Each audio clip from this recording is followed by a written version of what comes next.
Yes, Rakesh, you are audible. Okay. Good morning. Also, I think Manisha and Mahendra are not still available. Yeah, Mahendra is absent today. Okay. And Manisha? Manisha, I don't know. So, team, we can continue today. Uh, Yeah, okay.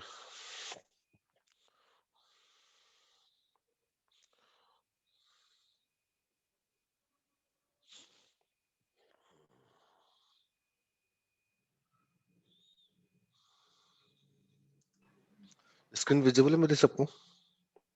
Yes, sir. Okay, thank you. ठीक है, तो हमारा जो आज का topic है वो है डेटा माइग्रेशन। ओके, तो कुछ क्वेरीज आज ऐसी है जो मैं आप लोगों से पूछूंगा कि डेटा माइग्रेशन से आप क्या समझते हो।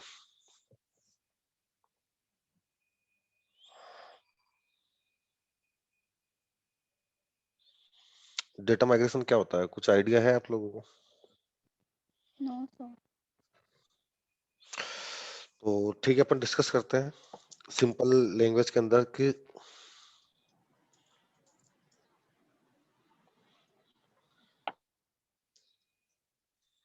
मतलब एक ओक से दूसरे ओक पे डेटा को शिफ्ट करना, या फिर थर्ड पार्टी सिस्टम जो लेगेसी सिस्टम है, चाहे वो ओरेकल का डेटाबेस हो या एमएस एसक्यूएल सर्वर का हो, वहां से डेटा सेल्सफोर्स पे लाना, या सेल्सफोर्स का डेटा किसी और सिस्टम पे लेके जाना। समझ रहे हो बात को आप?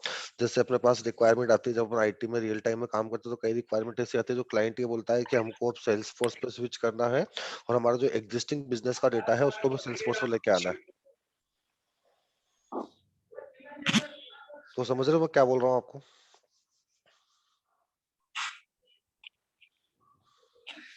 Yes, sir. सर अभी डिस्कनेक्ट हो गया था मेरा, तो मुझे कुछ समझ नहीं आया। आप वापस बता दीजिए एक बार। ओके, डेटा माइग्रेशन क्या होता है? डेटा माइग्रेशन ये होता है कि एक सिस्टम से डेटा को माइग्रेट करके दूसरे सिस्टम पे लेके जाना, चाहे वो Salesforce to Salesforce हो या Salesforce to third party जिसमें ओरेकल या एमएस एसक्यूएल सर्वर या माई एसक्यूएल सर्वर कुछ भी हो सकता है, या फिर थर्ड पार्टी सिस्टम से सेल्स फोर्स पे लेके आना। समझ रहे हो? मतलब डेटा को माइग्रेट करना है एक सिस्टम से दूसरे सिस्टम पे। सर मतलब शेयर होना। शेयर होना, शेयर एक अलग चीज है। शेयर का मतलब होता है कि उसकी ओरिजिनल कॉपी आपके पास है, आपने उसकी एक कॉपी किसी को शेयर कर दी है, और आप जो एडिट कर रहे हो वो उसको विजिबल है, वो जो एडिट कर रहा है वो आपको विजिबल है। आई थिंक शेयरिंग में ये होता है। लेकिन यहाँ पे क्या होता है कि आपके सिस्टम को आप चेंज कर रहे हो। मतलब जैसे आपने बोल, जैसे क्लाइंट है वो ये बोल रहा है कि मेरे पास अभी जावा और ओरेकल पे काम था लेकिन मैं क्लाउड के ऊपर मूव करना चाहता हूँ, सेल्सफोर्स पे आना चाहता हूँ। तो वो आपने वन टाइम एक्टिविटी परफॉर्म करके पूरा डेटा ओरेकल डेटाबेस से माइग्रेट कर दिया सेल्सफोर्स के ऊपर। अब क्लाइंट आगे जो कंटिन्यू करेगा वो सेल्सफोर्स के ऊपर कंटिन्यू करेगा, ना कि ओरेकल और जावा वाले पे कंटिन्यू करेगा वो। तो शेयरिंग अलग चीज है और माइग्रेशन अलग चीज है। अपन डेटा को माइग्रेट कर रहे हैं, ठीक है? मतलब एक सिस्टम से सेकंड सिस्टम पे पूरे डेटा को अपने माइग्रेट किया है।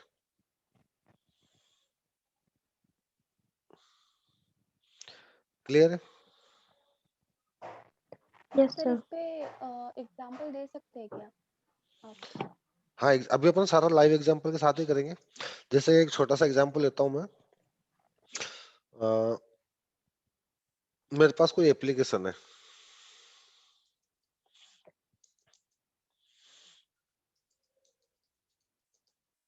यहाँ पे इंश्योरेंस हटा देता हूँ, होटल मैनेजमेंट की,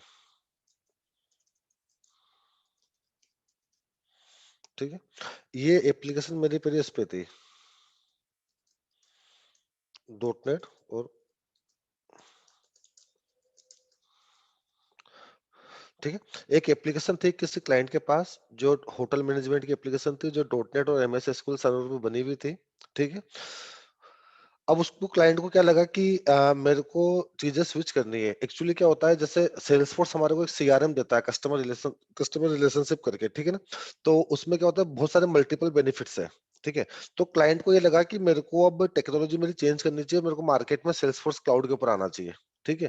तो उसने क्या करा, अपना जो सॉल्यूशन था ऑलरेडी, जैसे मान लो 20 साल से वो कोई होटल चला रहा था या मल्टीपल्स होटल चला रहा था, तो वो ये बोल रहा है कि अब मेरे को पूरा जो मेरा टेक्नोलॉजी चेंज करके सेल्सफोर्स के ऊपर आना है, और मेरा जो 20 साल का जो डेटा ऑलरेडी यहाँ पड़ा हुआ है MS SQL सर्वर के ऊपर, वो सारा डेटा मेरा आना चाहिए सेल्सफोर्स के ऊपर। मतलब मेरे को जब भी मैं कोई रिपोर्ट फेच करूं कि 2 साल पहले मेरे होटल में कितने कस्टमर आए थे, तो मेरे को वापस इस पुराने सिस्टम पे ना आना पड़े, मैं सेल्सफोर्स से ही वो रिपोर्ट गेट कर लूं। तो इसके लिए हम क्या करते हैं, फिर हम ये करते हैं कि उसका जो एग्जिस्टिंग डेटा था MS SQL सर्वर पे प्रीवियस 20 ईयर्स का, वो पूरा डेटा हम पिक करते हैं, वहां से उसको एक्सपोर्ट करते हैं और सेल्सफोर्स से हम उसको इंपोर्ट कर देते हैं। अब क्लाइंट जब आगे नया काम करेगा, अब जब भी उसके पास नया कस्टमर आएगा, कुछ भी आएगा, तो वो क्या करेगा, सेल्सफोर्स के ऊपर काम करेगा। तो करंट डेटा तो सेल्सफोर्स में बनने लगेगा, लेकिन प्रीवियस डेटा को अपने को वन टाइम माइग्रेट करना पड़ेगा सेल्सफोर्स के ऊपर। क्लियर है? Yes sir. तो मैं जो सिनारियो बोलना चाह रहा हूँ समझ में आ रहा है आपको कि सर अपन डेट। हाँ बताओ। सर एक चीज है, जैसे मान लो सर एसक्यूएल सर्वर पे कुछ अलग ऑब्जेक्ट्स हैं, कुछ मतलब अलग वो तरह का वो है, और यहाँ पे जब सेल्स फोर्स पे अपन आएंगे, तो राइट। यहाँ पे भी तो अपन वो एक प्लेटफॉर्म बनाना पड़ेगा ना सर उस तरह का, तभी तो आप डेटा मूव कर पाएंगे ना। हाँ, तो उस पर अपन आ रहे हैं ना, अभी तो अपन इसी पे पूछ रहे हैं कि डेटा माइग्रेशन क्या होता है, उन सब चीजों पे अपन आएंगे अभी। ऑब्जेक्ट्स नहीं, अपने को तो बहुत सारी चीजें करनी पड़ेगी, पूरा प्लेटफॉर्म तैयार करना पड़ेगा उसके लिए। हाँ यस सर, वो मतलब प्रोफाइल वगैरह सारी चीज मैनेज करनी पड़ेगी ना सर पहले उसकी। बिल्कुल बिल्कुल बिल्कुल, सब चीज ओके। करनी पड़ेगी, उस पर अपन अभी डिस्कस करेंगे। अभी सिर्फ जो मेरा टॉपिक है वो है कि डेटा माइग्रेशन क्या होता है, डेटा माइग्रेट जो चीज होती है वो क्या होती है, वो बताया अभी आपको, ठीक है ना? तो वो क्लियर है, डेटा माइग्रेशन क्या होता है। Yes sir. ठीक है। अब अपन सबसे पहले जैसे निशान ने कहा कि अपने को ये पता होना चाहिए कि अपने को किस से कहां से कौन से ऑब्जेक्ट से किस ऑब्जेक्ट में डेटा माइग्रेट करना है, राइट है ना? तो अब इसके अपने पास क्या क्या स्टेप्स होती है जिससे अपन अपना प्लेटफॉर्म रेडी कर सके कि हाँ अब हमारा सेल्सफोर्स का प्लेटफॉर्म रेडी है थर्ड पार्टी से डेटा आने के लिए। तो क्या क्या चीजों को हमको ध्यान रखना पड़ेगा, मल्टीपल फैक्टर से। ठीक है, बताओ मेरे को वन बाय वन करके आप क्या क्या बता सकते हो।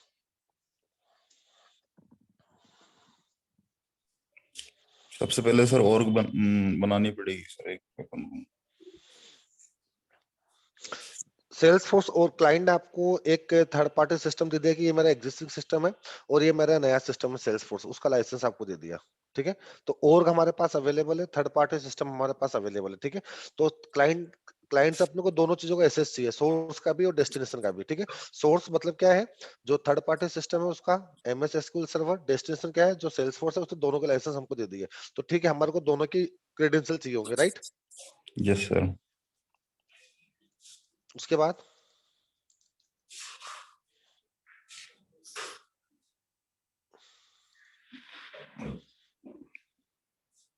उसके बाद सर यूजर्स बनाएंगे सर। ठीक है, यूजर्स इन द सेंस मैं यहाँ पे एक बात करता हूँ, जैसे यूजर होगा तो वो भी पर्टिकुलर किसी ना किसी ऑब्जेक्ट में सेव होगा, right? Yes sales sir. Force के अंदर भी यूजर ऑब्जेक्ट होगा, और अगर वो MS SQL सर्वर है तो वहां भी यूजर के लिए उन्होंने कुछ ना कुछ ऑब्जेक्ट बना रखा होगा, राइट? तो यस हम इसको ये बोलते हैं कि ऑब्जेक्ट मैपिंग करनी पड़ेगी। हमको ये पता होना चाहिए कि कौन से ऑब्जेक्ट का डेटा किस ऑब्जेक्ट में आएगा, राइट? यस ठीक है, तो मैंने इसको सिंपल वर्ड में लिख दिया कि हमको ऑब्जेक्ट मैपिंग करनी पड़ेगी। जैसे वहां पे थर्ड पार्टी सिस्टम पे कोई टेबल का नाम है कस्टमर्स करके, क्योंकि उनके पास तो जो कस्टमर्स आएंगे वो कस्टमर का डेटा होगा, राइट? अपन यहाँ पे उनको अगर अपन क्या मानते हैं, उनको अपन यहाँ पे कॉन्टेक्ट मानेंगे तो अपन स्टैंडर्ड ऑब्जेक्ट यूज कर लेंगे। अपन चाहते हैं कि नहीं कस्टम ऑब्जेक्ट बनाए तो अपन एक नया कस्टमर से नाम से नया ऑब्जेक्ट बना के उसको यूज करेंगे। ठीक है, तो इस तरीके से हमको पूरा पार्ट एनालिसिस करके हमको उसकी मैपिंग करनी पड़ेगी। अब क्लाइंट ये बोलता है कि मेरे पास 20 होटल है, एग्जिस्टिंग सिस्टम के अंदर मेरे पास 20 होटल है और हर होटल के मेरे पास अलग अलग कस्टमर है और सबका एक ही मेरे पास टूल था, एक ही एप्लीकेशन था जिससे मैं 20 होटल मैनेज करता था। तो अपन यहाँ पे क्या करेंगे सेल्स फोर्स में, अपन सेल्स फोर्स में ये करेंगे, उसका अगर 20 होटल है तो अपन 20 अकाउंट बना लेंगे। तो 20 अकाउंट का इन द सेंस हो गया उसके 20 वो बिजनेस हो गए अकाउंट। ठीक है, 20 होटल हो गए और उन अकाउंट के अंदर में हम कॉन्ट्रैक्ट्स बना लेंगे। तो वो कॉन्ट्रैक्ट क्या हो गए, उसके कस्टमर हो गए, तो वो होटल वाइज ऑटोमेटिकली क्लासिफिकेशन हो गया। तो इस तरीके से हमको पार्ट को एनालिस करना पड़ेगा, देन हमको यहाँ पे ऑब्जेक्ट मैपिंग बनानी पड़ेगी। क्लियर है? सर। ठीक है, तीसरा पार्ट हमारा क्या होता है, ऑब्जेक्ट मैपिंग के बाद क्या होगा? फील्ड्स मैपिंग करनी पड़ेगी। राइट, हमको फील्ड्स मैप करने पड़ेंगे। ठीक है, अब हमने ये तो पता कर लिया कि कस्टमर का डेटा को हमारे को कॉन्टेक्ट पे और अकाउंट के ऊपर लेके आना है। ठीक है, अब कस्टमर्स में वहां पे क्या क्या डेटा है, जैसे उसकी ईमेल आईडी है, कॉन्टेक्ट नंबर है, किस डेट को आया था, किस डेट को चेकआउट करा है। समझ रहे हो बात को? तो ये सारे डेटा इसके अकॉर्डिंग या तो हमको फील्ड मैप करने पड़ेंगे, जो फील्ड्स अवेलेबल नहीं होंगे वो फील्ड्स हमारे को बनाने पड़ेंगे। क्लियर है फील्ड मैपिंग क्या होती है, समझ रहे हो बात को आप?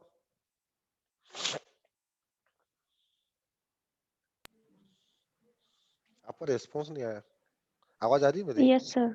Yes sir. Yes, ठीक sir. है, ठीक है। तो अपन ने ऑब्जेक्ट मैपिंग कर दी, देन अपन ने फील्ड्स मैपिंग कर दी, यहाँ तक हमारा ERD प्रिपेयर हो चुका है। ठीक है, अब मैं डेटा की बात करता हूँ कि डेटा को कैसे माइग्रेट करना है।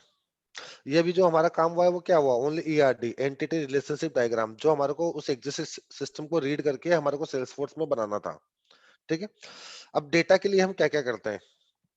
अब हमारा जो क्वेश्चन होता है वो क्लाइंट से होता है, यहाँ पे हमारे क्लाइंट से मल्टीपल क्वेश्चन होते हैं। ठीक है, सबसे पहले हम ये आइडेंटिफाई करेंगे कि हमारा वॉल्यूम ऑफ डेटा कितना है, उसके अकॉर्डिंग हम हमारा टूल लेंगे। समझ रहे हो बात को आप? हम क्लाइंट से, कस्टमर से ये पूछेंगे कि आपका वॉल्यूम ऑफ डेटा कितना है, मतलब 20 लाख रिकॉर्ड है या 50 लाख रिकॉर्ड है या 20,000 रिकॉर्ड है, समझ रहे हो बात को आप? तो वॉल्यूम ऑफ डेटा हमारे लिए सबसे पहले हमको पता हो चाहिए कि हम कितना वॉल्यूम ऑफ डेटा माइग्रेट करने वाले हैं। सेकंड थिंग क्या होगी, जब हमको वॉल्यूम ऑफ डेटा माइग्रेट पता चल जाएगा, उसके बाद हम क्या करेंगे, सारा डेटा एक्सपोर्ट करेंगे from source. Source in the sense third party system, जो यहाँ पे MS SQL सर्वर है। ठीक है, उसके बाद थर्ड स्टेप हमारी क्या होगी, हमने वॉल्यूम ऑफ डेटा पता कर लिया, हमने डेटा को एक्सपोर्ट कर लिया, देन हमारी थर्ड स्टेप होगी हमको डेटा को वैलिडेट करना है। क्या करना है, डेटा को वैलिडेट करना है। जैसे कस्टमर बोलता है कि मेरे पास डेटा तो 50 साल का, लेकिन मेरे को सिर्फ 20 साल का डेटा चाहिए, और मेरे को डेटा इस तरीके से चाहिए कि मतलब उसमें ये फील्ड की वैल्यू तो होनी होनी चाहिए, जैसे कस्टमर का मोबाइल नंबर तो होना ही होना चाहिए। तो हम जैसे हमने कोई डेटा एक्सपोर्ट करा और हमको मालूम पड़ा कि इसके पास 20,000 कस्टमर, इसमें 19,000 पे मोबाइल नंबर है, 1,000 पे नहीं है, तो क्या पता हम उन 1,000 रिकॉर्ड को छोड़ दें और 19,000 को इंसर्ट कर दें, क्योंकि उनके अगर कॉन्टेक्ट अवेलेबल ही नहीं है तो वो कस्टमर को लेके क्या करेगा उनको। ठीक है, यस सर। Yes sir.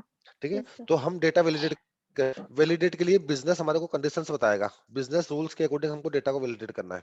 ठीक है, जब हमारा डेटा वैलिडेट हो जाएगा तो हमने ऊपर ऑब्जेक्ट मैपिंग और फील्ड मैपिंग तो कर दी थी, अब हमारे को मैपिंग क्या करनी पड़ेगी, हमको मैपिंग करनी पड़ेगी पिक लिस्ट की टाइप की। जैसे फॉर एग्जांपल मैं आपको छोटा सा सिनेरियो देता हूँ कि कस्टमर का डेटा हम थर्ड पार्टी सिस्टम से लेके आ रहे हैं और हम यहाँ पे डाल रहे हैं। ठीक है, अब हमको पता है कि हमारे पास कई चीजें ऐसी जो हमारे पास पिक लिस्ट फील्ड में अवेलेबल होती है।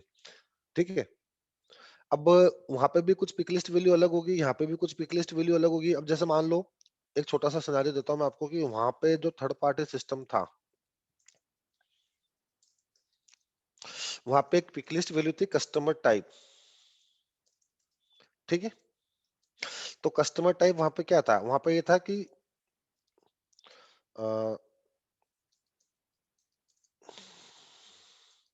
एग्जिस्टिंग कस्टमर और न्यू कस्टमर, जैसे मान लो वहां पे ये दो वैल्यू अवेलेबल थी। ठीक है, हमारे यहाँ पे क्या हो रहा है, जो सेल्स फोर्स है हमारे यहाँ पे अकाउंट टाइप होता है जो, या जो मान लो कॉन्टेक्ट टाइप होता है, उसमें सिर्फ कस्टमर की एक वैल्यू है। ठीक है, हमको ये पता नहीं कि एग्जिस्टिंग और न्यू क्या है, तो हम क्या करेंगे, तो बिजनेस हमारे को ये बोला कि जो एग्जिस्टिंग कस्टमर आ रहा है चाहे न्यू कस्टमर आ रहा है, हमारे लिए तो अब ये पूरा डेटा जब हम नए पे माइग्रेट करेंगे तो हमारे लिए तो पूरा डेटा पुराना हो गया। ठीक है, नया तो अब हमारे पास आएगा। तो हमने क्या करा, इसको एग्जिस्टिंग कस्टमर को न्यू कस्टमर को दोनों को हमने मैप कर दिया, किससे, कस्टमर से। मतलब वहां पे अगर कोई एग्जिस्टिंग कस्टमर की वैल्यू है या न्यू कस्टमर की है, तो सेल्स फोर्स में एज ए उसको कस्टमर ट्रीट करना है हमारे को। तो यहाँ पे फील्ड मैपिंग तो हमने कर ही दी थी, तो अब डेटा मैपिंग भी होगी हमारी, पिकलिस्ट वैल्यू जो फील्ड्स होते हैं ना, पिकलिस्ट फील्ड वाले, उनकी मैपिंग करनी है।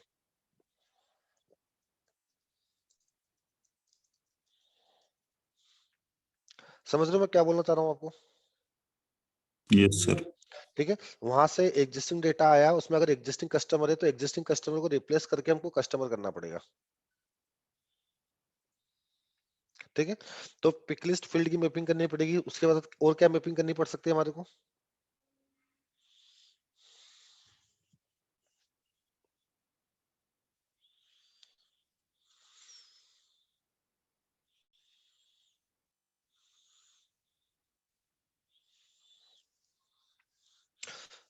रिकॉर्ड टाइप मैप करना पड़ेगा हमारे को। यस ठीक है, रिकॉर्ड टाइप मैप इसलिए करना पड़ेगा, सपोज करो कि हमारे बिजनेस के अकॉर्डिंग हमने पार्ट को एनालिसिस करा, अभी हमने सपोज ये डिसाइड करा था कि हम 20 अकाउंट अलग अलग बनाएंगे। अब हमने ये बोल दिया कि हम 20 अकाउंट अलग अलग नहीं बना के हम 20 अलग अलग रिकॉर्ड टाइप ही बना लेते हैं। ताकि सबको अलग अलग, हर होटल वाले को अलग अलग अपना लेआउट विजिबल हो जाएगा उसकी सुविधा के अनुसार। तो हमने 20 रिकॉर्ड टाइप बना लिया। 20 रिकॉर्ड टाइप के हिसाब से हम पूरा डेटा लेके आएंगे, तो हमको पता होना चाहिए कि इस होटल वाले के रिकॉर्ड पे ये रिकॉर्ड टाइप जाएगा, दूसरे वाले पे ये जाएगा।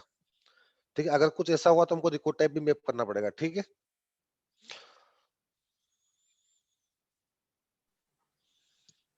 और क्या मैप करना पड़ सकता है हमारे को, जो सबसे इंपॉर्टेंट पार्ट है, यूनिक आईडी। यूनिक आईडी यहाँ पे क्या होता है, मैं आपको थोड़ा सा एक्सप्लेन करता हूँ। सपोज करो कि हमने डेटा माइग्रेशन की एक्टिविटी को परफॉर्म करा। ठीक है, डेटा माइग्रेशन एक्टिविटी परफॉर्म करने के बाद जब रियल टाइम पे उनके कस्टमर्स ने, उनके एम्प्लॉय ने, होटल वाले एम्प्लॉय ने वापस सिस्टम को यूज करना चालू कर दिया सेल्स फोर्स के। ठीक है, और उसने बोला कि ये जो पुराना डेटा आया है ये डेटा गलत आया है, ये डेटा ऐसा नहीं था वहां उस पुराने सिस्टम पे, ये डेटा दूसरे तरीके से था, आपने यहाँ पे गलत एंटर कर दिया। तो उस चीज को वैलिडेट करने के लिए हमको ये पता होना चाहिए कि वो कौन सा रिकॉर्ड उस थर्ड पार्टी सिस्टम का था जो हमने यहाँ पे माइग्रेट करा है। ठीक है, मान लो 20 लाख रिकॉर्ड आपने माइग्रेट करे, तो उसको ट्रैक करना बड़ा मुश्किल होता है कि वो कौन सा पर्टिकुलर रिकॉर्ड है जो यहाँ पे गलत बता रहा है और वहां पे वो दूसरे तरीके से था और यहाँ दूसरे तरीके से आ गया। समझ रहे हो? तो उसके लिए हम एक यूनिक आईडी रखते हैं। Unique ID in the sense क्या होता है कि हमको ये तो पता है कि हर रिकॉर्ड की कोई ना कोई आईडी होती है, चाहे वो थर्ड पार्टी सिस्टम हो चाहे वो सेल्स फोर्स हो। राइट, समझ रहे यस हो सर। क्या? ठीक है ना? Yes sir. तो जो थर्ड पार्टी सिस्टम की बात कर रहा हूँ, थर्ड पार्टी सिस्टम की आईडी को यहाँ पे हम as a external ID treat करेंगे। क्या करेंगे? एक्सटर्नल। तो ये जो आईडी होगी ये आपकी थर्ड पार्टी सिस्टम की होगी। ठीक है, और हमारे यहाँ पे जो एक्सटर्नल आईडी, इसके अंदर हम इसको ट्रीट करेंगे। ठीक है ना? तो जब भी हम सेल्सफोर्स में रिकॉर्ड इंसर्ट करते हैं तो हमारी आईडी ऑटोमेटिकली जनरेट होती है जो कि 18 डिजिट की होती है। ठीक है, और उनकी जो आईडी है उसको हम उस रिकॉर्ड के ऊपर एक फील्ड बनाएंगे एक्सटर्नल आईडी, और यहाँ पे इसको स्टोर कर देंगे। तो जब भी अगर कोई हमारे पास रिक्वेस्ट आती है कि डेटा गलत है या कुछ भी है, तो हम उस एक्सटर्नल आईडी को गेट करेंगे, उनके थर्ड पार्टी सिस्टम पे जाएंगे, उस आईडी से वो डेटा गेट करेंगे और हम वैलिडेट कर लेंगे कि जो डेटा वहां पे था वो यहाँ पे आया या नहीं आया। तो सर जो हम एक्सटर्नल डेटा एक्सपोर्ट करेंगे तो उसका भी एक यूनिक आईडी बनेगी फिर? जब भी आप थर्ड पार्टी सिस्टम से डेटा एक्सपोर्ट करके लाओगे ना, तो हर ऑब्जेक्ट पे एक कॉलम होता है प्राइमरी की, वो आपको मिलेगा ही मिलेगा रियल टाइम एप्लीकेशंस में। ठीक है, प्राइमरी की को हम एज ए यूनिक आईडी यहाँ पे हमारे सेल्सफोर्स में ट्रीट करेंगे। उस सिस्टम की जो प्राइमरी की होगी ना, उसको हम यहाँ पे एक्सटर्नल आईडी ट्रीट करेंगे, क्योंकि प्राइमरी की जो होती है वो यूनिक और अलग होती है। ठीक है, ओके। तो यहाँ तक जो मैंने बताया क्लियर है आपको? Yes yes sir. Sir. Yes sir. ठीक है, अब सिस्टम पे हमारे को और क्या करना पड़ सकता है? अब हमारे को कई बार चीजें ऐसी होती है, जैसे एक फॉर एग्जांपल मैं सेल्सफोर्स का एग्जांपल ले लेता हूँ। ठीक है, अकाउंट और कॉन्टेक्ट में अगर मैं रिलेशनशिप की बात करूंगा तो account is a parent and contact is a child. Right,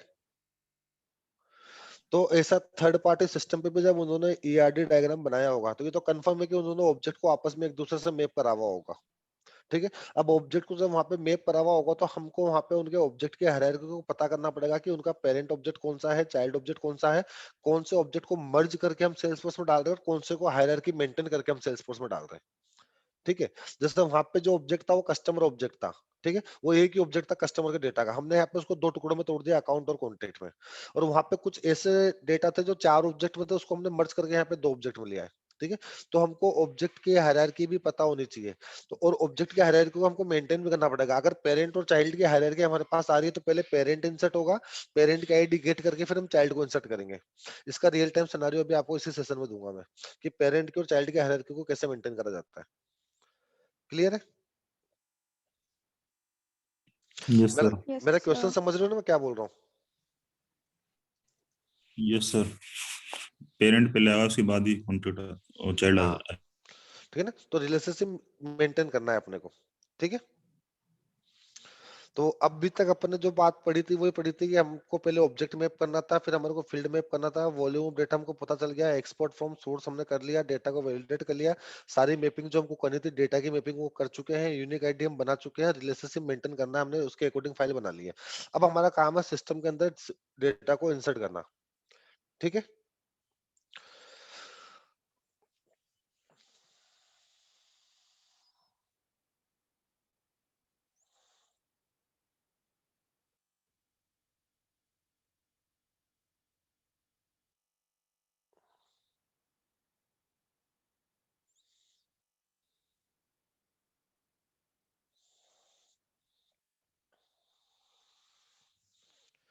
तो मैं यहाँ पे एक फाइल बना लेता हूँ।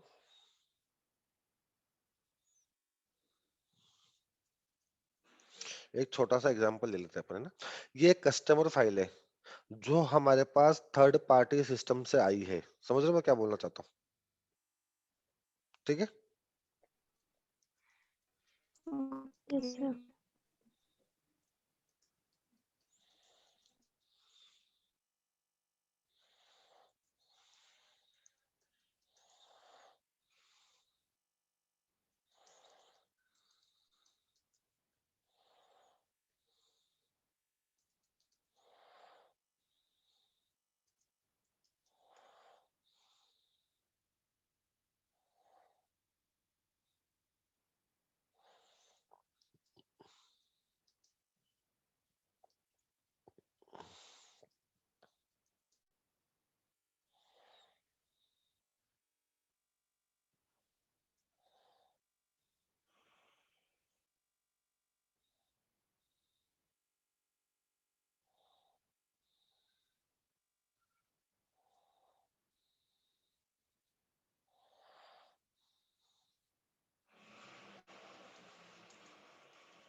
ठीक है। मैंने डेटा किस तरीके से प्रिपेयर करा मैं आपको बता देता हूँ। मेरे पास क्लाइंट का एग्जिस्टिंग सिस्टम था, थर्ड पार्टी सिस्टम। उसमें उसने मेरे को ये कहा था कि उसके पास 4 होटल है। ठीक है। तो 4 होटल है तो मेरे पास 4 होटल का डेटा है। देखो, hotel 1, hotel 2, hotel 3, hotel 4, 4 hotel के नाम आ गए। ठीक है। मैंने चारों होटल के कस्टमर्स को गेट करा तो टोटल 16 कस्टमर मेरे पास आए। कितना है? कस्टमर 16 है। तो कस्टमर की आईडी तो यूनिक हो गई सबकी, और होटल की आईडी 4 होटल के हिसाब से डिवाइड हो गई। 4 होटल के मतलब एक होटल के अंदर मैंने 3-3, 4-4 कस्टमर ले लिए। ठीक है। टोटल 4 होटल लिए तो हर होटल के मैंने 4 कस्टमर ले लिए। ठीक है। Yes sir. मैं जो बोलना चाह रहा हूँ, मेरी बात क्लियर है कि मैं ये बोल रहा हूँ मेरे पास एक डेटा वहां से आया है, थर्ड पार्टी सिस्टम से कस्टमर की एक फाइल आई है जो एक ऑब्जेक्ट में मेंटेन थी कस्टमर के ऊपर। ठीक है। वहां से मेरे पास एक फाइल आई है, उसमें मैंने 4 होटल का डेटा लिया है। 4 होटल का मतलब है कि हर होटल पे 4 कस्टमर से करके 16 कस्टमर का डेटा मेरे पास आ गया। क्लियर है? इसको यस हमने मैप करा है हमारे सेल्स फोर्स में account and as a contact. ठीक है। अकाउंट एंड कॉन्टेक्ट पे हमारे को डेटा को माइग्रेट करना है। तो अकाउंट और कॉन्टेक्ट में आपस में क्या जा रहा है? पेरेंट और चाइल्ड रिलेशनशिप में। तो इसमें हमारे ये सारे सिनारियो कवर हो जाएंगे जो जो हमने यहाँ पे डिस्कस करे थे। ठीक है? अच्छा।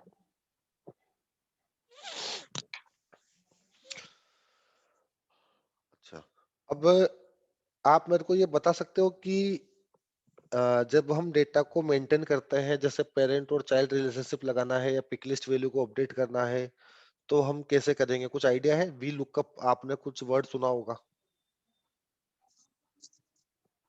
No sir. ठीक है। तो सबसे पहले हम देखते हैं वी लुकअप क्या होता है, उसके बाद हम हमारी फाइल्स पे काम करेंगे, क्योंकि पहले हमको वी लुकअप पता होगा तभी हमारी फाइल्स प्रिपेयर होगी। ओके। एक सिनारियो लेता हूं मैं।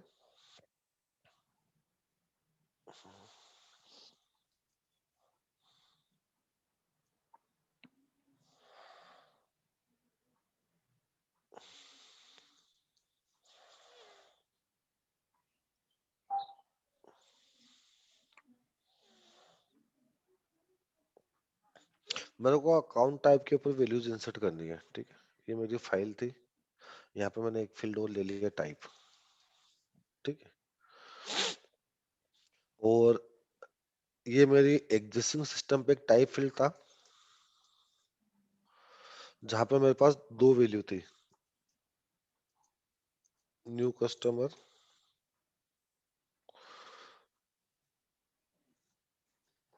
एंड ओल्ड कस्टमर, ठीक है। यहाँ पे एक वैल्यू ले लेता हूं मैं, कस्टमर।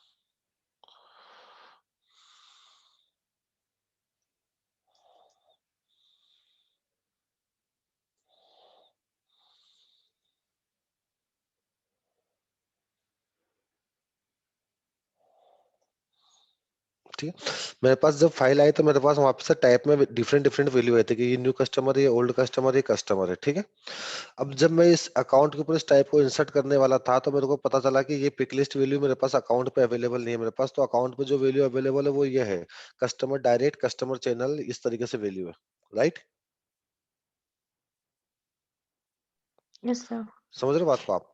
तो फिर मैंने बिजनेस से बात करी, मतलब मैंने मेरे क्लाइंट से बात करी, आपकी वहां से मेरे पास ये वैल्यूज आ रही है, तो सेम वैल्यूज मैं यहाँ पे बना दूं या मैं मेरी एग्जिस्टिंग वैल्यू को यहाँ पे यूज कर लूं, ठीक है। तो बिजनेस ने कहा कि आपकी एग्जिस्टिंग वैल्यू क्या है वो मेरे को दो, मैं मैप करके आपको देता हूँ। मैंने क्लाइंट को एग्जिस्टिंग वैल्यू दी तो उसने मेरे को मैप करके दिया, और मैप करके उसने मेरे को ये दे दिया कि जो न्यू कस्टमर थे उनको उसने बोला कि आप इनको कस्टमर डायरेक्ट मान लो थोड़ी देर के लिए, ठीक है।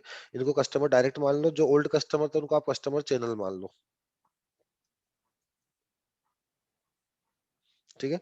और जो ओनली कस्टमर है उनको आप प्रोस्पेक्ट मान लो,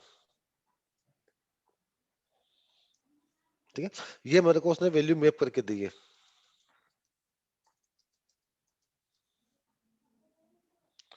समझ रहे हो मैं यहाँ पे बोलना क्या चाह रहा हूँ? ये जो वैल्यूज है ये मेरी एग्जिस्टिंग सिस्टम की वैल्यू है, ये जो वैल्यूज है ये मेरे सेल्सफोर्स की वैल्यूज है।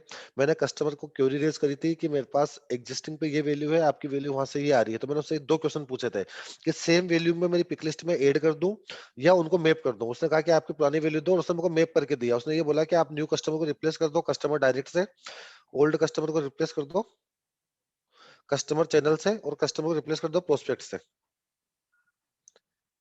क्लियर है मैं क्या बोल रहा हूँ? Yes sir. Yes sir. ठीक है ना? तो हमारे पास मैपिंग अवेलेबल है, अब हमको सिर्फ इसको रिप्लेस मारना है। अब रिप्लेस मारने के लिए हम क्या करेंगे, हमको लगेगा वी लुकअप, ठीक है। ये जो फील्ड की वैल्यू थी ये टाइप ओल्ड वैल्यू थी, मतलब हमारे को वहां पे ये वैल्यू इंसर्ट नहीं करनी है, तो हम यहाँ पे आगे क्या लिख देंगे, ओल्ड, ठीक है। अब हम यहाँ पे टाइप फील्ड लिखते हैं नया।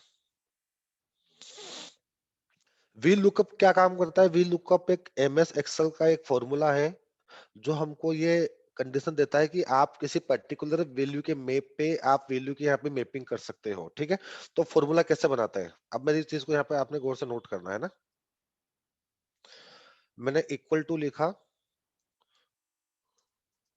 वी लुकअप, ठीक है। स्पेलिंग देखना, VLWKUP, वी लुकअप, ठीक है।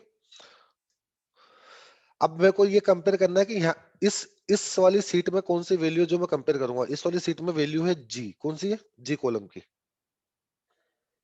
ठीक है। जी कॉलम की वैल्यू, सेल की वैल्यू कौन सी, 2, तो G2 की वैल्यू को मैं कंपेयर कर रहा हूं। क्लियर है यहां तक? Yes sir. ठीक है।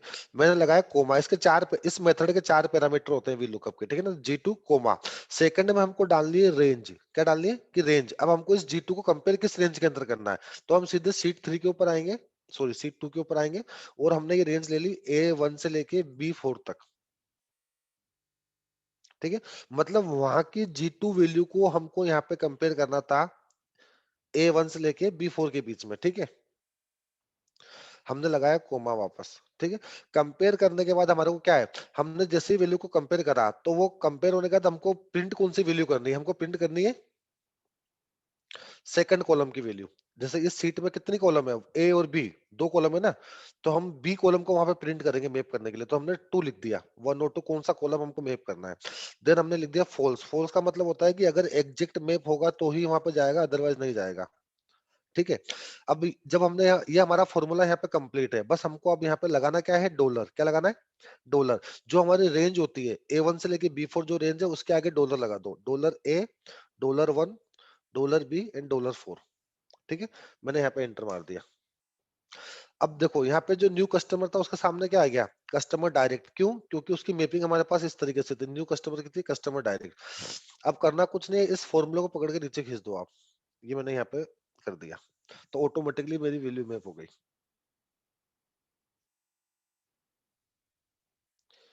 क्लियर है मैंने यहाँ पे क्या करा? सर फॉर्मूला दोबारा बताएंगे इसे बनाया सर आप? हाँ बिल्कुल बताऊंगा दोबारा। ठीक, मतलब मैं करना क्या चाहता हूँ वो तो समझ में आ रहा है ना आपको। मैं पेयर को मैप कर रहा हूँ, मतलब डेटा को मैप कर रहा हूँ मैं एक यस दूसरे से। सर, ठीक है यस ना? सर। फॉर्मूला अपन दोबारा देख लेते हैं।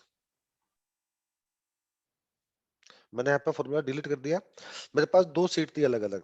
एक सीट में मेरे पास वैल्यू मैपिंग अवेलेबल थी कि टाइप की जो एग्जिस्टिंग सिस्टम की वैल्यू है सेल्स फोर्स में इससे हमको मैप करनी है। ठीक है, तो अब हमारा जो नए सिस्टम जो फाइल प्रिपेयर होगी वो इस वैल्यू के साथ जाएगी, ना कि इसके साथ जाएगी। ठीक है, तो अब हमने मैप करा तो हमने एक फॉर्मूला हमारे पास होता है वी लुकअप करके। ठीक है, वी लुकअप पे हमने फॉर्मूला लगाया तो उसका जो फर्स्ट पैरामीटर होता है वो हमसे ये पूछता है कि इस शीट के कौन सी वैल्यू को आपको वहां पे सर्च करना है। तो मेरे को सर्च करना है G2 को। किसको? G2 को। जी मेरा कॉलम में दिख रहा है आपको, ये जी कॉलम है और उसकी सेकंड रो है, तो इस न्यू कस्टमर को सर्च करना है तो ये G2 आता है। ठीक है, मैंने लगाया कोमा। यहाँ पे मैं डालूंगा रेंज, किस रेंज में सर्च करना है। वो सर्च करना है A1 से लेके B4 तक, जितने भी यहाँ पे जितनी लाइन होगी जितनी रो होगी पूरी रेंज यहाँ पे डाल देना आपने। ठीक है, रेंज क्लियर है आपको? Yes sir. रेंज के बाद मैंने फिर कोमा लगाया। अब मेरे से ये पूछेगा कि अगर वैल्यू मिल जाती है तो कौन से नंबर के कॉलम को वहां पे प्रिंट करना है, कौन से नंबर के कॉलम को प्रिंट करना है। तो यहाँ पे कॉलम देखो हमको बी प्रिंट करना है, तो नंबर कौन सा है इसका? A1 B2, सेकंड नंबर का कॉलम हो गया ना, तो यहाँ पे हमने लिख दिया 2। ठीक है, हम यहाँ पे लिखेंगे फॉल्स एग्जैक्ट मैच के लिए। अगर हमारी वैल्यू एग्जैक्ट मैच करती है तो ही वहां पे वैल्यू मैप करना, अदरवाइज नहीं करना। ठीक है, ये मेरा फॉर्मूला कंप्लीट हो गया 4 पैरामीटर के साथ। अब जो रेंज है वहां पे मैं डॉलर लगा दूंगा। जो A1 और B4 था वो उसके आगे हमने डॉलर लगा दिया। ठीक है, ये मेरा वीलू का फॉर्मूला कंप्लीट है। इसके ऊपर मैंने क्लिक करा, इस कॉर्नर पे क्लिक करा, यहाँ पे डबल क्लिक कर दिया, फॉर्मूला नीचे तक आ गया।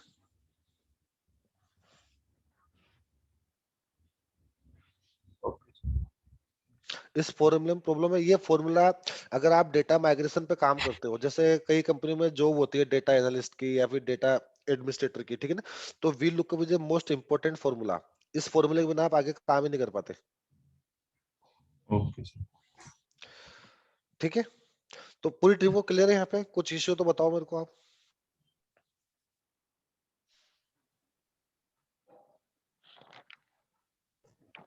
Yes sir. कंप्लीट सर है? यहाँ पे हाँ बोलो। कस्टमर अल्टरनेट चेंज हो गए, मतलब कस्टमर 3 को अगर 2 पे डाला तो उसका फॉर्मूला अलग से होगा क्या? समझा नहीं, कैसे मतलब कस्टमर 3 को मतलब 2 पे? हाँ, कस्टमर 3 को नहीं अगर उस, होटल 2 को जाना है, मतलब उसने चेंज किया, हाँ मुझे हाँ 2 पे जाना है, तो वहाँ पे फॉर्मूला अलग से होगा क्या? नहीं वहां पे फॉर्मूला नहीं, अभी हमारा जो फॉर्मूला है वो इसकी वैल्यू पे डिपेंड करता है। अगर यहाँ पे ओल्ड कस्टमर की जगह पे मैं न्यू कस्टमर कर दूंगा, सपोज करो कि मैंने गलती से ओल्ड लिख दिया, यहाँ पे न्यू था, तो हाँ जैसे हाँ, मैंने न्यू लिखा तो आगे की जो वैल्यू है कस्टमर चैनल वो चेंज होकर चैनल कस्टमर डायरेक्ट पे आ जाएगी। ओके ओके मतलब वो जो फॉर्मूला हमारा रिलेट कर रहा है वो जी कॉलम पर रिलेट कर रहा है। अगर जी कॉलम की वैल्यू चेंज होगी तो हमारी मैपिंग की वैल्यू ऑटोमेटिकली चेंज हो जाएगी। Automatically, okay okay. ठीक है, अगर यहाँ पे ओल्ड करूंगा तो वापस मेरी पुरानी वैल्यू आ जाएगी। ठीक है, सर ये इसको प्रोवाइड करवा सकते हैं सर बाद में, जैसे आफ्टर सेशन के बाद में ये तो एक्सेल शीट का फॉर्मूला हो। आपको रिकॉर्डिंग मिल रही होगी ना, पूरी रिकॉर्डिंग आती होगी ना डेली आपके पास, बाकी हाँ एक्स्ट्रा सर। सीट में दे दूंगा, कोई दिक्कत नहीं है। Okay sir. ठीक है, मैं एक काम करता हूँ फॉर्मूला चैट पे डाल देता हूँ ताकि आपको याद रहे। आप यहाँ से फॉर्मूला उठा लो, फॉर्मूला आपको पता होगा तो आप वैल्यू तो बना लोगे। Okay sir.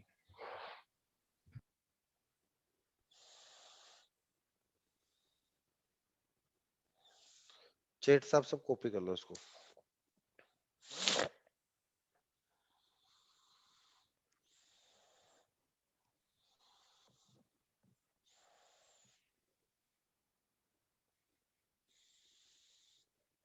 ठीक है, आगे बढ़े अपन। Yes sir. मैं एक बार फॉर्मूला को डिलीट कर रहा हूँ दोबारा। वी लुकअप की एक इंपॉर्टेंट चीज आपको बतानी थी वो मिस हो गई। ठीक है, वी लुकअप जब भी आप काम करते हो वी लुकअप फॉर्मूला के ऊपर, तो जिस वैल्यू को आपको कंपेयर करना है, समझ रहे हो बात को आप, जैसे मान लो आपको इसको कंपेयर करना है जी कॉलम को, इस शीट के अंदर। तो जहां पे आप कंपेयर कर रहे हो और आपकी रेंज जो स्टार्ट होगी वो आपका फर्स्ट कॉलम होना चाहिए।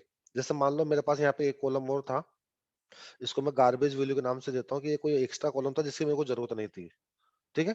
और यहाँ पे मैंने 1 2 3 लिख दिया, ठीक है। अब जब भी मैं रेंज को डिफाइन करूंगा, तो रेंज डिफाइन का मतलब है कि जो जी कॉलम मेरा यहाँ पे आके मैप होने वाला है वो हमेशा मेरा फर्स्ट कॉलम होना चाहिए, ठीक है। अगर मैं यहाँ से मैप करूंगा तो मेरा VLOOKUP काम नहीं करेगा, ठीक है। और कॉलम का जो मेरे को प्रिंट करना है वो वैल्यू सही होनी चाहिए। इसको मैं गार्बेज 1 दे देता हूँ। मैं अभी आपको पूरा क्लियर करके दिखा देता हूँ,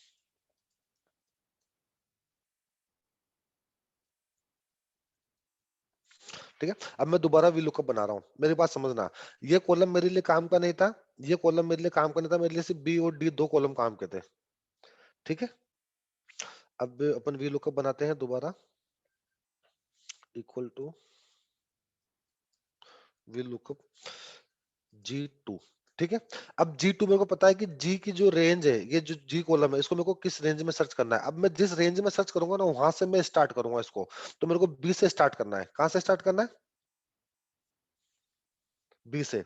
मतलब मैं वो सारे कॉलम पहले के छोड़ दूंगा जहां पे मेरा G कॉलम नहीं मिलेगा। मेरे को पता है कि मेरा G कॉलम कौन सा कॉलम में मिलेगा, B के अंदर मिलेगा, इस शीट के अंदर। तो मेरे को वहां की रेंज को B से स्टार्ट करना है। क्लियर है आपको? ठीक है ना। अब मैंने 20 से स्टार्ट कर दिया, उसके बाद मेरा थर्ड पैरामीटर आता है कि कौन सा कॉलम मेरे को प्रिंट करना है। तो अब मेरी जो कॉलम की काउंटिंग स्टार्ट होगी वो कहां से स्टार्ट होगी? 20 से स्टार्ट होगी। अगर मैं 20 से कॉलम की काउंटिंग स्टार्ट करता हूँ, 1 कॉलम, 2 कॉलम और थर्ड कॉलम, तो मेरे को प्रिंट कौन सा करना है? थर्ड कॉलम प्रिंट करना है। क्लियर है? ऐसा नहीं कि काउंटिंग आप ए से स्टार्ट कर लो, जहां से आपने रेंज डिफाइन करी है वहां से आपकी काउंटिंग स्टार्ट होगी। तो बी को हम मानेंगे 1 2 एंड 3, तो थर्ड कॉलम हमारा प्रिंट होगा। देन हमने लिखा फॉल्स और रेंज में हमने लगा दिया $, और एंटर मार दिया। तो क्लियर है मैंने क्या करा अभी VLOOKUP के लिए वापस? Yes sir. Yes sir. मतलब रेंज पता चल गई कि रेंज कहां से स्टार्ट करनी है, और जो कॉलम की काउंटिंग जो हमको प्रिंट करना है वो कहां से स्टार्ट होगा, वो आपके रेंज के कॉलम से स्टार्ट होगी काउंटिंग, ठीक है। Yes sir. चलो, हमारे यहाँ पे क्या क्या काम हो गया। हमारे पास ये हो गया कि हमारे पास एक फाइल रेडी है। फाइल रेडी के बाद हमने उसको देख लिया कि हम फाइल को मैप कैसे करते हैं। इसी तरीके से जब पेरेंट और चाइल्ड की मैपिंग करेंगे हम, तो पेरेंट और चाइल्ड की मैपिंग के लिए भी हमारे को VLOOKUP की जरूरत पड़ेगी, ठीक है। अब हमको, मेरा यहाँ पे एक क्वेश्चन ये था जब आपने पढ़ा था डेटा माइग्रेशन क्या होता है, तो डेटा माइग्रेशन में सबसे पहले मेरे पास था वॉल्यूम ऑफ डेटा क्या होता है, ठीक है। अब हम वॉल्यूम ऑफ डेटा से आइडेंटिफाई करेंगे कि हमारे को कौन से टूल को यूज करना है, ठीक है। अब भी हम ऐसे तो मल्टीपल टूल होते हैं थर्ड पार्टी, जो अपने सेल्सफोर्स पे ऐप एक्सचेंज होता है वो भी हमको कई टूल्स देते हैं, लेकिन हम यहाँ पे 2 चीजों पे फोकस कर रहे हैं जो सेल्सफोर्स के स्टैंडर्ड है। Data loader.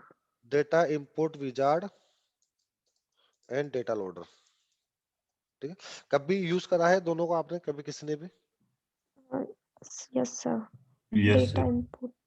Data import wizard को है and data data loader load. को। अच्छा, तो मेरे को बता सकते हो दोनों में डिफरेंस क्या है?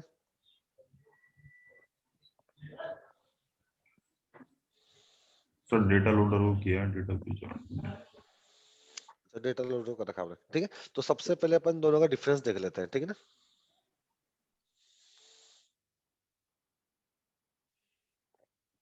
देखो, आपका जो डेटा इंपोर्ट विजार्ड है, ठीक है, अकॉर्डिंग टू सेल्सफोर्स जो उसने हमारे को बता रखा है, ये बता रखा है कि डेटा इंपोर्ट विजार्ड से आप 50,000 से ज्यादा रिकॉर्ड को इंसर्ट या अपडेट नहीं कर सकते, राइट। डेटा लोडर आपका मल्टीपल, मतलब इससे ज्यादा की रेंज जो होगी, जैसे 5 लाख से 50 लाख तक के आपके डेटा को इंसर्ट या अपडेट कर सकता है, ठीक है। उसके बाद इसने ये बोला है कि जो इंपोर्ट विजार्ड होता है वो सारे कस्टम ऑब्जेक्ट तो सपोर्ट करता है, लेकिन जो स्टैंडर्ड ऑब्जेक्ट होते हैं वो 4 ही सपोर्ट करता है: account, contact, lead and solution.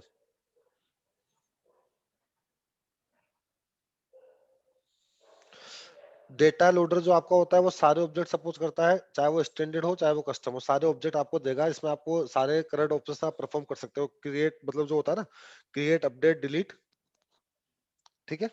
Yes sir. Data import से हम शेड्यूल एक्सपोर्ट कर सकते हैं, मतलब हम एक्सपोर्ट को शेड्यूल कर सकते हैं कि इस डेट को, इस तारीख को ये डेटा एक्सपोर्ट होकर हमारे पास मेल पे आ जाए। तो वो काम इंपोर्ट विजार्ड आपका कर सकता है, वो काम आपका डेटा लोडर नहीं कर सकता, ठीक है। इंपोर्ट विजार्ड से आप डेटा को डिलीट नहीं कर सकते, लेकिन डेटा लोडर से आप डेटा को डिलीट कर सकते हो, ठीक है। इंपोर्ट विजार्ड से आप डेटा को एक्सपोर्ट नहीं कर सकते, लेकिन डेटा लोडर से आप डेटा को एक्सपोर्ट कर सकते हो, ठीक है। इंपोर्ट विजार्ड को आपको आपके लैपटॉप में इंस्टॉल करने की जरूरत नहीं है, क्योंकि वो आपका क्लाउड पे है, ब्राउजर पे चलता है। Data loader is a part of exe file जो आपके सिस्टम पे इंस्टॉल होगी। ठीक है। जब हम डेटा को इंपोर्ट करते हैं तो हमारे पास ऑटोमेटिकली एक सेल्सफोर्स का प्री डिफाइंड फंक्शन आता है, जहां से हम डुप्लीकेट को इग्नोर मार सकते हैं on the basis of mapping, या चाहे वो ईमेल के बेसिस पे हो, चाहे वो साइट के बेसिस पे हो, वेबसाइट के बेसिस पे, कि अगर ये वैल्यू सेम आ रही है तो आप डेटा को डुप्लीकेट मान के उसको इग्नोर कर सकते हो, लेकिन डेटा लोडर में हम वो काम नहीं कर सकते। तो आपको वो डिफरेंस क्लियर हो गया? Yes yes sir. सर। ठीक है। तो import wizard and data loader से हमारा डिफरेंस क्लियर है। अब हमको ये पता होना चाहिए कि जैसे इंपोर्ट विजार्ड है, तो हमने जो बोला था वॉल्यूम ऑफ डेटा क्या होता है, तो वॉल्यूम ऑफ डेटा ये होता है कि अगर 50,000 से कम रिकॉर्ड है तो हम इंपोर्ट विजार्ड को भी यूज कर सकते हैं और डेटा लोडर को भी यूज कर सकते हैं। 50,000 से ज्यादा है तो हमारे लिए एक ही केस होता है, data loader only, right. Yes sir. तो फिलहाल हम डेटा लोडर एक देख लेते हैं। ठीक है। अपन सारी चीजें कवर अप करेंगे, अभी तो अपने को पेरेंट और चाइल्ड की हायरार्की भी कवर अप करनी है डेटा इंसर्शन का टाइम। ठीक है ना। तो डेटा लोडर मेरे पास ऑलरेडी ओपन है। अब मेरे को सिर्फ मेरी फाइल को प्रिपेयर करना है कि फाइल कैसे प्रिपेयर करूं कि मैं डेटा लोडर से फाइल को इंसर्ट कर दूं। ठीक है। तो अब मैं यहाँ पे जब डेटा इंसर्ट करना जाऊंगा तो मेरे को ये पता है कि यहाँ पे होटल जो नेम है उसको मैं अकाउंट में इंसर्ट करने वाला हूँ। कहाँ इंसर्ट करने वाला हूँ? अकाउंट। अकाउंट में। और जो कस्टमर रिलेटेड मेरा जो डेटा है उसको मैं कहाँ इंसर्ट करने वाला हूँ? कॉन्टेक्ट। कॉन्टेक्ट पे। ठीक है ना। तो ऑटोमेटिकली मेरे यहाँ पे हायरार्की मेंटेन हो गई। समझ रहे हो बात को आप? हायरार्की क्या हो गई? तो अकाउंट मेरा क्या है? पेरेंट है, और कॉन्टेक्ट मेरा क्या है? चाइल्ड। चाइल्ड है। ठीक है। तो अब मैं क्या करूंगा, यहाँ से सबसे पहले सिर्फ मैं वो डेटा उठाऊंगा जो मेरे को होटल के लिए रिक्वायरमेंट है, मीन्स अकाउंट के लिए होटल। रिक्वायरमेंट है। ठीक है। ठीक है। मैंने इन सारे कॉलम्स को कॉपी करा, शीट 3 में डाला, यहाँ पेस्ट कर दिया। ठीक है। अब मेरे लिए जो कॉलम काम के नहीं है फिलहाल के लिए उनको मैं हटा रहा हूँ। ठीक है। मेरे पास कस्टमर नेम काम करनी है क्योंकि मेरे को अकाउंट इंसर्ट करना, कस्टमर आईडी काम करनी है, ईमेल काम करनी है, फोन काम करनी है। ठीक है। टाइप को मैंने हटा दिया, ओल्ड टाइप को मेरे को अब रिक्वायरमेंट नहीं है। ठीक है। अब मेरे लिए ये डेटा ओनली काम का था। ठीक है। इससे मेरा अकाउंट इंसर्ट हो जाएगा। क्लियर है? Yes sir. ठीक है। अब एक चीज और है, जो होटल आईडी वहां से आई है, मैंने आपको क्या कहा था कि वहां की जो आईडी आएगी वो सेल्स फोर्स में हमारे लिए एक्सटर्नल आईडी होगी। क्या होगी? एक्सटर्नल। ठीक है। तो हम सबसे पहले एक एक्सटर्नल आईडी बना लेते हैं, हमारे पास अकाउंट पे वो अवेलेबल नहीं है, ताकि हम ट्रैक कर सके कि हमने कौन से रिकॉर्ड को इंसर्ट करा है।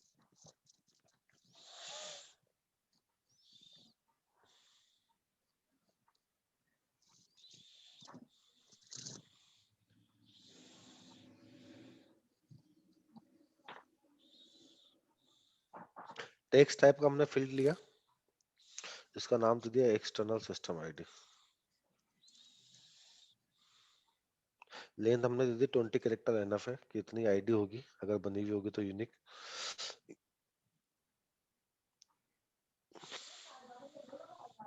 सेट दिस, अगर आपको एक्सटर्नल आईडी फील्ड के ऊपर अनेबल करनी है तो इस चेकबॉक्स को आपको चेक करना पड़ेगा। ठीक है। तो आपका फील्ड जो होगा वो एक्सटर्नल आईडी क्रिएट होगा फिर।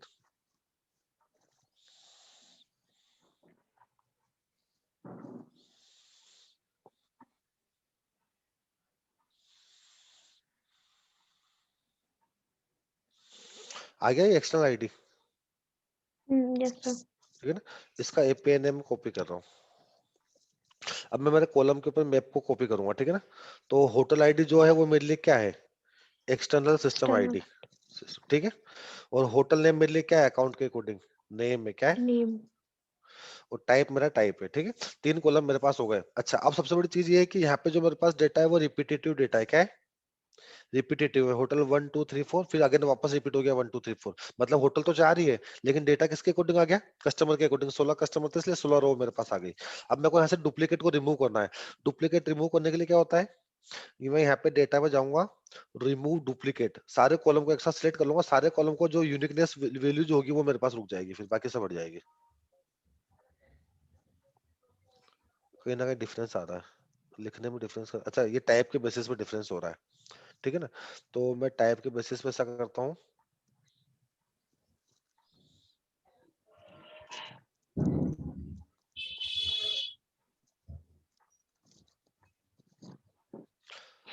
चारों होटल का टाइप मैंने डिफाइन कर लिया।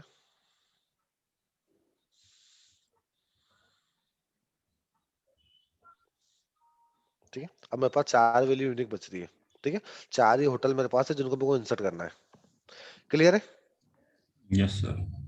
ठीक है, अब मैं इस डेटा को इंसर्ट करूंगा। तो जो डेटा लोडर हमारा जो फाइल लेता है वो as a part of CSV format होता है। क्या होता है? CSV।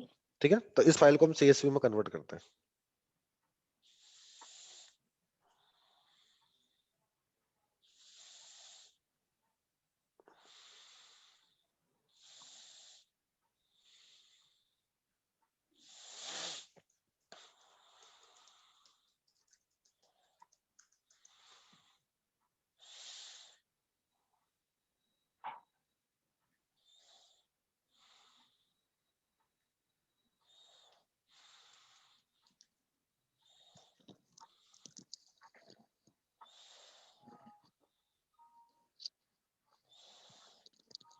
ठीक है, ये मेरा अकाउंट का डेटा है। मैं यहाँ पे क्वेरी मार के भी रेडी रखता हूँ ताकि मेरे को पता रहे कि मेरा कितना रिकॉर्ड इंसर्ट हुआ है। ठीक है ना?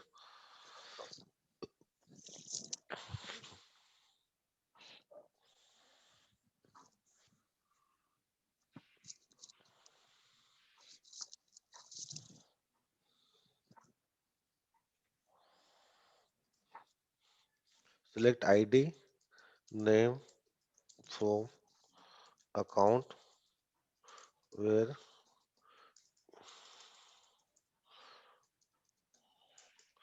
Created date equal to today. ठीक है, अब मेरे पास कोई भी डेटा नहीं है। अब मैं डेटा क्रिएट करूंगा तो क्वेरी में मेरे पास डेटा आ जाएगा। राइट? तो मैं मेरे डेटा लोडर पे आता हूँ। यहाँ पे मैं इंसर्ट ऑपरेशन चलाता हूँ। इंसर्ट ऑपरेशन मेरे को अकाउंट ऑब्जेक्ट को चलाना था। मैंने ऑब्जेक्ट को सिलेक्ट करा। मेरी जो फाइल मैंने प्रिपेयर करी थी,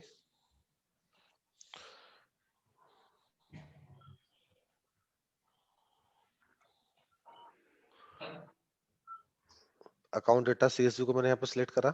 इसमें मेरे पास 4 रिकॉर्ड थे।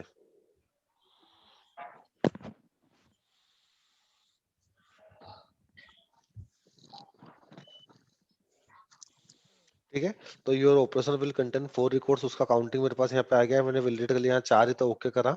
अच्छा, यहाँ पे 2 चीज होती है। एक तो होता है कि चूज एन एग्जिस्टिंग मैप। तो इसका मतलब समझते हो क्या होता है एग्जिस्टिंग मैपिंग? अगर आपके पास ऑलरेडी कोई SDL फाइल, जैसे अपने पास डॉट टेक्स्ट डॉट एक्सएल में डॉट एक्सएल ये फाइल होती है ना, इसी तरीके से डॉट SDL फाइल होती है जिसको ये टूल रीड करता है। SDL फाइल में आपकी मैपिंग होती है। अगर ऑलरेडी आपके पास मैपिंग अवेलेबल है तो आप मैपिंग यहाँ पे यूज कर सकते हो। ठीक है, फिलहाल के लिए हमारी मैपिंग API नेम पे, हमने कॉलम में API नेम डाल दिया तो हम सीधे क्या कर लेंगे, auto match fields to column. ठीक है, तो ऑटो मैच करने से क्या हुआ, ऑटोमेटिकली कॉलम यहाँ पे आ गए। लेकिन अगर ये नेम सेम नहीं होते तो हम मैनुअली ड्रैग एंड ड्रॉप करते हैं। क्या करते हैं?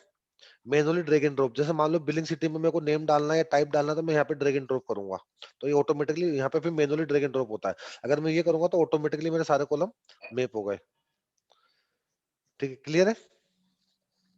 Yes sir. यस।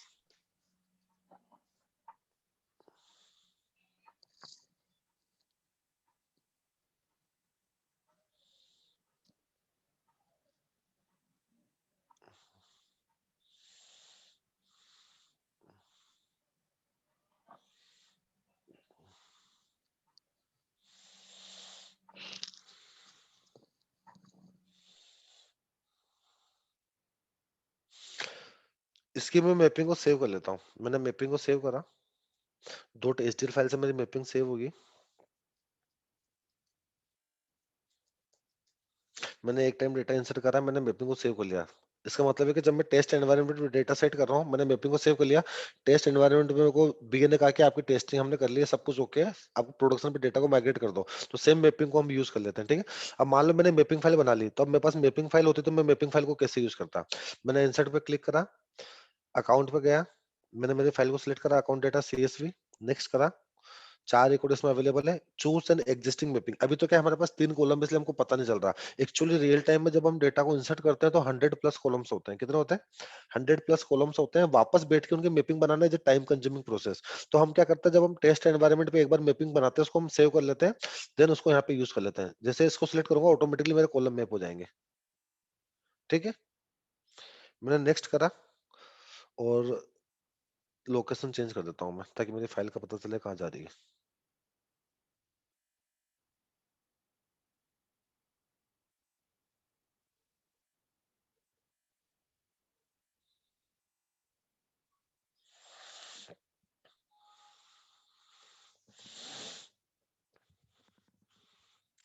ठीक है, मेरे 4 रिकॉर्ड सक्सेसफुल इंसर्ट हो गए, 0 एरर, मतलब एक भी रिकॉर्ड में एरर नहीं है। ठीक है, मैं मेरी क्वेरी को दोबारा रन करता हूँ, वो सारे अकाउंट जो आज क्रिएट हुए हैं, 4 अकाउंट मेरे पास आ गए, टेस्ट टोटल 1 2 3 4। ठीक है,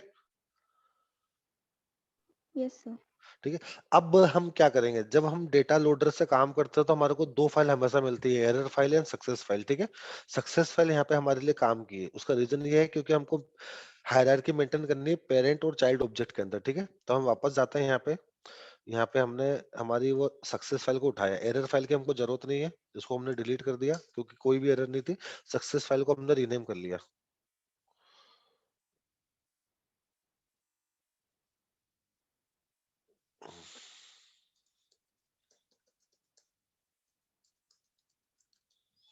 सक्सेस फाइल अकाउंट। ठीक है, मैंने क्या करा, इस अकाउंट इस फाइल को ओपन करा, यहाँ पे मेरे पास आईडी आ गई। कौन सी आईडी आ गई, जो करंटली अभी अकाउंट मेरा इंसर्ट हुआ है, टेस्ट होटल 1 की आईडी आ गई, जो मेरे को कॉन्टेक्ट के ऊपर डालनी पड़ेगी। ठीक है, तो मैं इन 2 कॉलम को कॉपी कर लेता हूँ।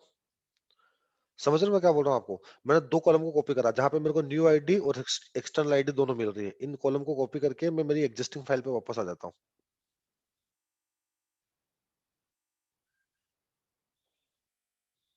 ठीक है, और मैंने उसको यहाँ पे डाल दिया लाके। ठीक है, अब मेरे को ये पता है कि ये जो मेरा डेटा है वो कस्टमर का डेटा है। किसका डेटा है, कस्टमर का। ठीक है, मैंने इसको वापस कॉपी करा और कस्टमर के लिए एक नई फाइल बनानी है मेरे को। अब मेरे को कस्टमर के लिए कौन कौन से काम कॉलम काम के, होटल नेम मेरे लिए काम का नहीं है, मैं हटा देता हूँ। कस्टमर नेम मेरे लिए काम का, कस्टमर आईडी मेरे लिए काम का, ईमेल काम का, फोन काम का, टाइप नहीं है। ठीक है, अब होटल आईडी मैंने यहाँ पे क्यों रखा है, होटल आईडी मेरे लिए यहाँ पे अकाउंट आईडी होगा। क्या होगा, कॉन्टेक्ट के ऊपर अकाउंट पेरेंट है तो अकाउंट आईडी उसको डालना पड़ेगा ना, Yes, पेरेंट। ठीक है, yes. Yes sir. तो अब मेरे को क्या सर्च करना है, मेरे को सर्च करना है ए टू सर्च करना है मेरे को मैपिंग के अंदर। ठीक है, ए टू मेरे को सर्च करना है, तो मेरे पास यहाँ पे क्या होना चाहिए, मैंने आपको वीलुकअप के लिए बोला था, जो भी फील्ड आप सर्च करोगे वो आपका फर्स्ट कॉलम होना चाहिए, लेकिन यहाँ पे फर्स्ट कॉलम आईडी है, तो मैं आईडी को पूरे को कंट्रोल एक्स करके इसके सामने पेस्ट कर देता हूँ। ठीक है, अब मेरा फर्स्ट कॉलम क्या हो गया, ये हो गया जो मेरे को चाहिए था। राइट, अब मैं लगाता हूँ वी लुकअप। क्या लगाता हूँ, वी लुकअप। वी लुकअप के लिए मैं क्या लगाऊंगा, इक्वल टू वी लुकअप। ठीक है, और ए टू मेरे को सर्च करना है, कोमा लगा के मैंने रेंज डिफाइन कर दी, रेंज मेरी सीट 4 में थी, ये रेंज मेरी डिफाइन हो गई। ठीक है, B1 से लेकर C5 तक, कोमा सेकंड कॉलम में को प्रिंट करना है और फॉल्स एग्जैक्ट मैच करना है तो ही वो आना चाहिए, अदरवाइज नहीं आना चाहिए। मैंने डॉलर लगा दिया रेंज के अंदर, तो ये मेरी अकाउंट आईडी यहाँ पे आ गई on the basis of hotel ID. Clear है यहाँ तक। Yes sir. ठीक है, अब सेम मैं क्या करूंगा, जो कस्टमर आईडी है इसको भी तो मेरे को सेव करना पड़ेगा, तो मैं कॉन्टेक्ट के ऊपर जाऊंगा और कॉन्टेक्ट के ऊपर मेरे को क्या करना पड़ेगा, एक एक्सटर्नल आईडी फील्ड बनाना पड़ेगा।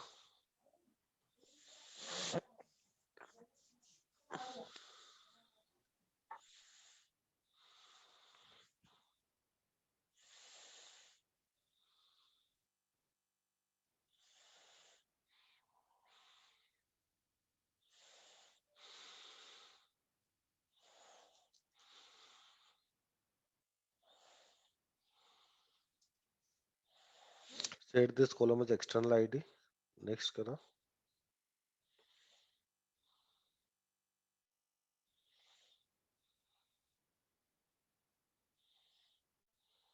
ठीक है? मेरा सब कुछ रेडी है अब यहाँ पे, है ना। अब की बार मैंने क्या करा है, मैं अभी इस फाइल को एक बार सेव कर लूं मैं, ये मेरी फाइल थी। ठीक है,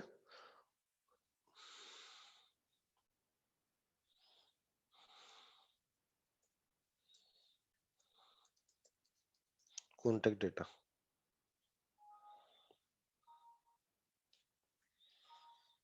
ठीक है, मैं जाता हूँ कॉन्टेक्ट पे डेटा को इंसर्ट करता हूँ, ये कॉन्टेक्ट ऑब्जेक्ट को सिलेक्ट करा, कॉन्टेक्ट डेटा फाइल को सिलेक्ट करा, टोटल 16 रिकॉर्ड थे, यहाँ पे वैलिडेट करूंगा कि 16 रिकॉर्ड आ रहे हैं या नहीं आ रहे। अगर नहीं आ रहे तो कहीं ना कहीं गड़बड़ हुई है। 16 रिकॉर्ड आ गए मतलब ओके है। अब मेरे को मैपिंग करनी है, ठीक है। अब देखो यहाँ पे होटल आईडी कुछ है नहीं, कस्टमर आईडी कुछ है नहीं, तो ये चीजें अवेलेबल नहीं है, ठीक है। अब मैं इसको मैनुअली मैप करता हूँ। मैनुअली कैसे मैप करते हैं वो देखो आप। अकाउंट आईडी को मेरे को अकाउंट आईडी से मैप करना था, इसके सामने ड्रैग एंड ड्रॉप कर दिया, ठीक है। कस्टमर आईडी वहां पे जो है उसको मेरे को एक्सटर्नल सिस्टम आईडी से मैप करना है। किससे करना है? एक्सटर्नल सिस्टम आईडी से। तो ये एक्सटर्नल सिस्टम आईडी मैंने यहाँ पे डाल दिया।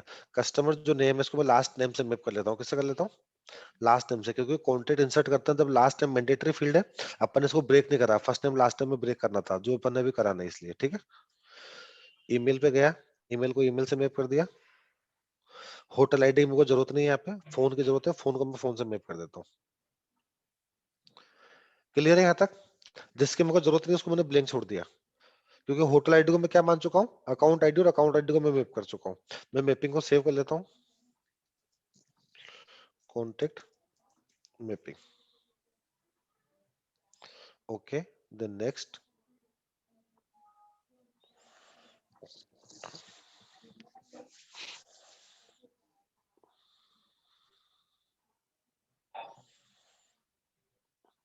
सिक्सटीन के 16 रिकॉर्ड्स में एरर है। क्या एरर है? व्यू एरर पे जब आप क्लिक करोगे तो आपको एरर यहाँ विजिबल होगी। पेरेंट अकाउंट हायरार्की, क्या लिखा है इसमें? Parent account industry is not related to technology. हमारा कोई वैलिडेशन रूल लगा हुआ है, जो हमने टेस्टिंग जब हम सेशन पढ़ रहे थे तो हमने लगाया था, ठीक है।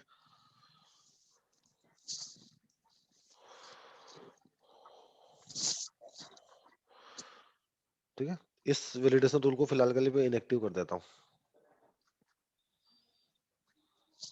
समझ लो एरर क्या आई थी? इस वैलिडेशन रूल की एरर आई थी, है ना। मैं दोबारा इंसर्ट करता हूँ। कॉन्टेक्ट ऑब्जेक्ट लिया मैंने, कॉन्टेक्ट डेटा की फाइल ली मैंने। मैपिंग में ऑलरेडी बना चुका था, इसलिए मेरे को दोबारा मैप नहीं करना पड़ेगा। कॉन्टेक्ट मैपिंग को सिलेक्ट करा, नेक्स्ट करा, then okay.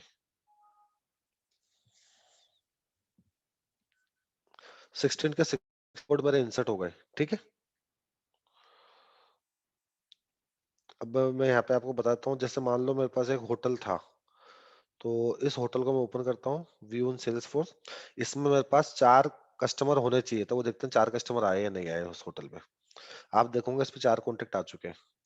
Customer 11359, according to हमारी फाइल अगर हम देखें तो होटल 1 के ऊपर फिल्टर लगाया, होटल 1 को मैंने यहाँ से सिलेक्ट करा, तो होटल 1 के 15913 4 कस्टमर है, और चारों चारों कस्टमर हमारे आ चुके हैं।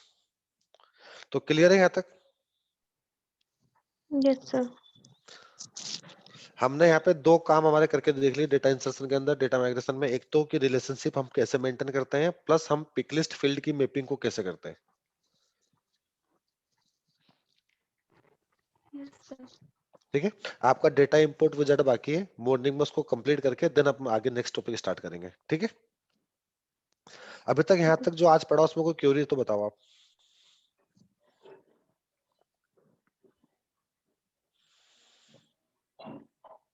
No sir. No sir. ठीक है ना। अब आपको क्या करना है, सेम जो मैंने करा है यहाँ पे अकाउंट एंड कॉन्टेक्ट में इस पर्टिकुलर डेटा को इंसर्ट करा है, सेम आपको रिकॉर्ड्स इंसर्ट करने हैं, और आपको टोटल रिकॉर्ड लेके चलने हैं 50। कितने रिकॉर्ड लेके चलना है? 50। ठीक है, 50 रिकॉर्ड। आपको एक असाइनमेंट है आपके पास कि उसमें 50 रिकॉर्ड्स को आपको अकाउंट एंड कॉन्टेक्ट में ब्रेक करके आपको इंसर्ट करना है, जिसमें आपको एक्सटर्नल आईडी भी मेंटेन करनी है, और कम से कम 2 पिकलिस्ट वैल्यू भी आपको मेंटेन करनी है, ताकि उसकी मैपिंग आप कर सको। तो आपको वीलुकअप फॉर्मूले का भी आपको आइडिया हो जाएगा कि वीलुकअप को कैसे यूज करते हैं, ठीक है। Okay sir. Yes sir. चलो ठीक है, okay. Thanks all of you. Thank you sir. Thank you sir.